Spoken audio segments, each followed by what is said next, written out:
Oh boy. Well, I found this in a half price books and I was like, you know what? I liked that House of X, Powers of X, Jonathan Hickman deal. And I guess I'll try it. I mean, modern comics can't be that bad, can it? Spoiler, they can.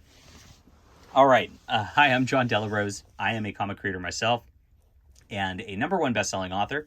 And I've got my books in the description below, so if you agree with my assessment on modern comics and things like that, you'll probably like my books. Go check them out today.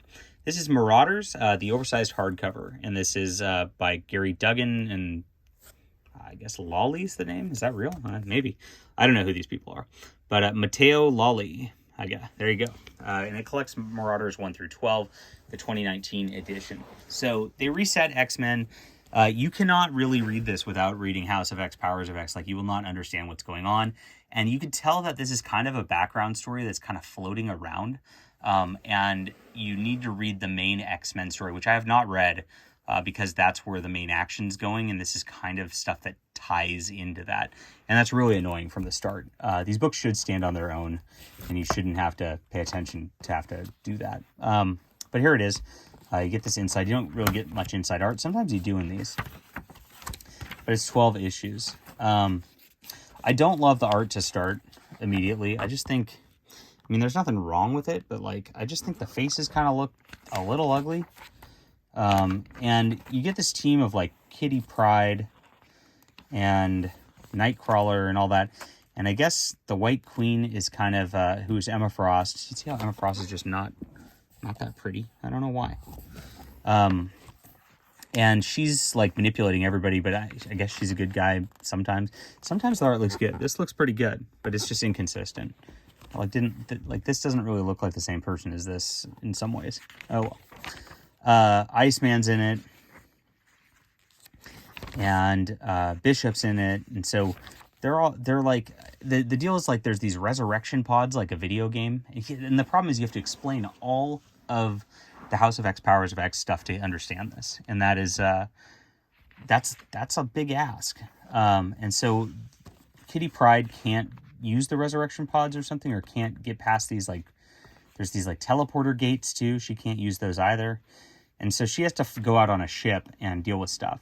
And from Madripoor, there's like these people who are like smuggling drugs of some sort, and the X-Men are kind of stopping them. It's really convoluted, and it feels like there's like breaks in the action where like the pacing just like feels very weird, and doesn't quite work out. But it's really slow, and yet it's really fast at the same time. A lot of the stuff here happens really fast, and then it really doesn't really work out. But there's this whole Hellfire Club machinations that are happening in the background. And I don't know. I don't know where they're going with it. So I just don't get it. But Kitty Pryde becomes the Red Queen. Sebastian Shaw is doing his thing too in Hellfire Bay on the little mutant island or whatever it is. Some people invade the island while this is going on. There's these group of kids who are like trying to mess with everything from Madripoor also. So there's a lot of convoluted stuff happening all at the same time. And again, like, I mean, some of the art, like, I just don't, like, that's a really funky neck right there. It's, I don't know. Some of it, it just feels like they put their B teams on this. Then you get into this weird thing with, like, Iceman and, like, Emma Frost's brother or whatever, and he's clearly, you get into the gay stuff quite a bit. And it didn't start out that way. Like, you don't really get that at the beginning. And then it just, like, slowly creeps up on it. And, you know, they start calling their bad guys are all bigots. And they, you know, of course they put in the hate monger and all that. And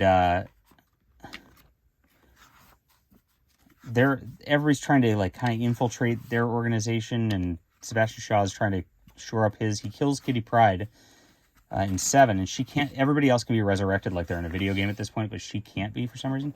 Even Emma Frost here, like, they put her in this cheesecake sort of like half-naked outfit, but she doesn't look that appealing in it. I don't like, they're like going for two things at once here. Like, they want to have like the, like, we're not doing the cheesecake over gratifying women thing too much by like just the way they make their shapes and things like that. And you see it here, like they're doing that, like let's make her more realistic looking ish.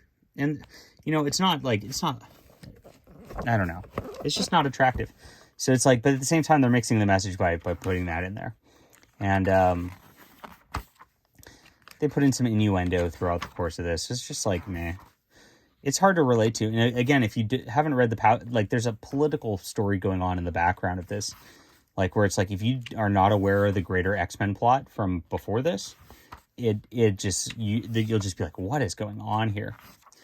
And they make their little hyper identity politics political point at some point here. It gets ridiculous. There's a line by Emma Frost. I'm trying to find it. As you can see, all the art's just like really inconsistent and kind of bland. But once you get into this, there's a line where like Emma Frost is like, I'm trying to find it. Eventually they raid all the Madripoor people, and this is this is the stuff that I'm talking about. Like, so she is going through the ship, and she just unbuttons her shirt to quote distract the guards or whatever. Now, does she really need to do that? No, it doesn't really add anything to the plot. But the thing is, she also doesn't look good with that. They really go out of their way to make her not look that pretty while she's talking about how men are all the same and all that stuff. Okay, here's the line. So once she gets all the guards from this ship, I should say, taken care of, and this all takes place on various ships and all that, she says, when you do awake, you have nothing but warm thoughts for mutants and any humans who dare exist as an oppressed minority. Gay, disabled, trans, it doesn't matter. The thoughts of cruelty to those groups will make you physically ill. It's like, what are you why would you put that in there? I don't know. I know why they put that in there. They just want to, they want a virtue signal for the nonsense. And it's just, it's already, again, the art's just not that pretty. The plot line is hard to follow. And they eventually bring Kitty Pryde back to life in the little mutant pods at the end. And they have a reason she had trouble coming back to life, which was her mutant abilities and going through the walls there. So there's that. And it just gets weird. I know they've aged up Kitty Pryde a little bit, but I don't know. It doesn't feel right. So she's back, and some panels she looks kind of kiddish, but other panels, you saw that before, other panels she looks like she's aged up. It's they really don't have a consistent anything to this. And that you see, even Emma Frost here looks like she's 15 or 14, but wasn't she her teacher, and shouldn't she be in her 30s or something? I'm confused. And that's on the artists quite a bit, but it's also on the editors to do this. So she gets this Jewish star handed to her, and again you get these quote sensual deals, but she also looks like a little kid here again, so it's kind of bizarre, and I don't like it. And then she goes and gets a tattoo, and then of course girl kisses the girl tattoo to virtue signal again. And she's got this just ugly art again. Kill Shaw tattooed on her because Shaw was the one who tried to kill her in the first place. So it's all over the map. The main plot, like I said, is this drug running thing, and then these supervillains discover where the island is, and they erase their memories and all that. And then there's this little kid group who's screwing around with things, and then there's the background of the Hellfire Club political dynamic between Emma Frost and Shaw. So that's really the overall. But a lot of nothing kind of happens a lot of the way. It's almost like they stalled this intentionally so it goes with the X books, and then it gets into the identity politics crap. The art is not memorable, not interesting, and this is why you don't read modern comics. In a nutshell, it's tough, and that's why you get it at Half Price Books. So 5 out of 10 overall. Some of it was okay, I guess.